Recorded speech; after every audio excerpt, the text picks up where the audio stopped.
가슴 축소 수술에서는 어쩔 수 없이 흉터가 남을 수밖에 없는데요. 흉터를 크게 세 부위로 나눠보면 유륜, 수직선, 그리고 밑선 부위의 흉터를 남기게 됩니다. 이 중 가장 신경을 써야 할 부위는 유륜 흉터인데요. 당연히 가장 눈에 잘 띄기 때문입니다.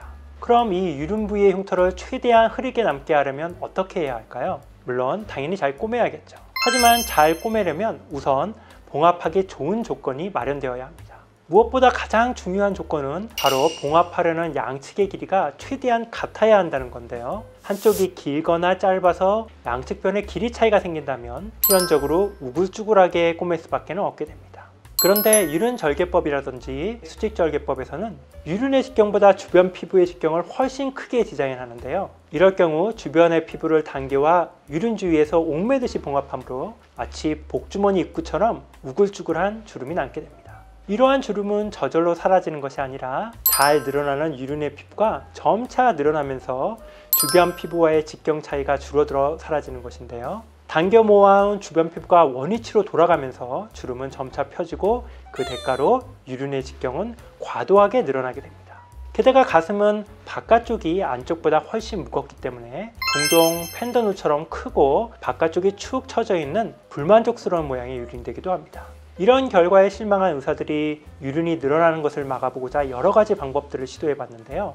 우선 유행했던 것은 녹지 않는 실로 유륜 주변 피부를 끌어 모아서 고정해 놓자는 것이었습니다. 마치 복주머니 입구를 옥매듯 주변 피부를 유륜 쪽으로 끌어 모은 후 녹지 않는 나일론 실로 영구히 묶어 놓는 방법을 썼는데요.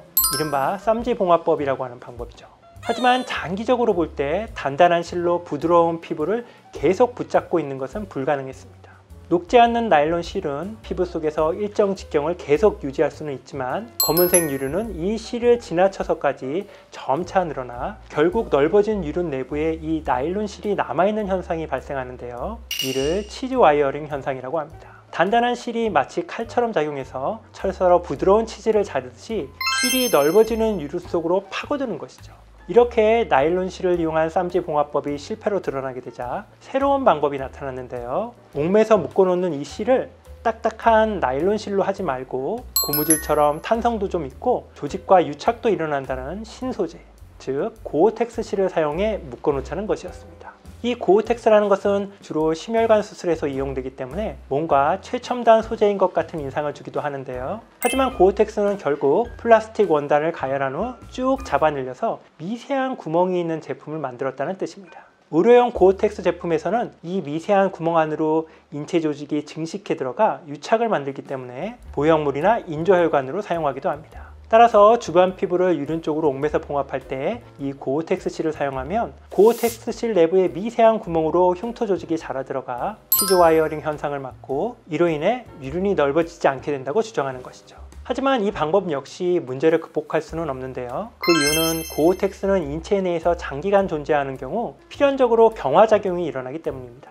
결국 나일론 실처럼 점차 딱딱해져서 유륜이 이 고어텍스 실을 지나서 점차 넓어지게 되는 거죠. 실제로 고어텍스 실을 사용한 유륜절개법의 장기 수술 결과를 보면 넓어진 유륜 안쪽에 이 고어텍스 실이 파고 들어와 있는 것을 흔하게 볼 수 있습니다. 결론적으로 기대와는 달리 유륜 주변의 주름은 저절로 대가 없이 펴지지는 않습니다. 주변 피부의 주름이 점차 펴지는 이유는 유륜이 늘어나기 때문입니다.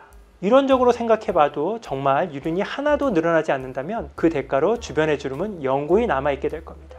유륜의 직경보다 주변 피부의 직경이 큰 상태로 봉합을 하게 되면 필연적으로 주름이 생기게 되고 이 주름은 저절로 없어지는 것이 아니라 유륜이 점차 늘어나 넓어지면서 양측 봉합면의 길이 차이가 줄어들어 없어지는 것입니다. 그리고 어떠한 첨단 재료의 실로도 이 현상은 막을 수 없다는 것이 입증된 결과입니다.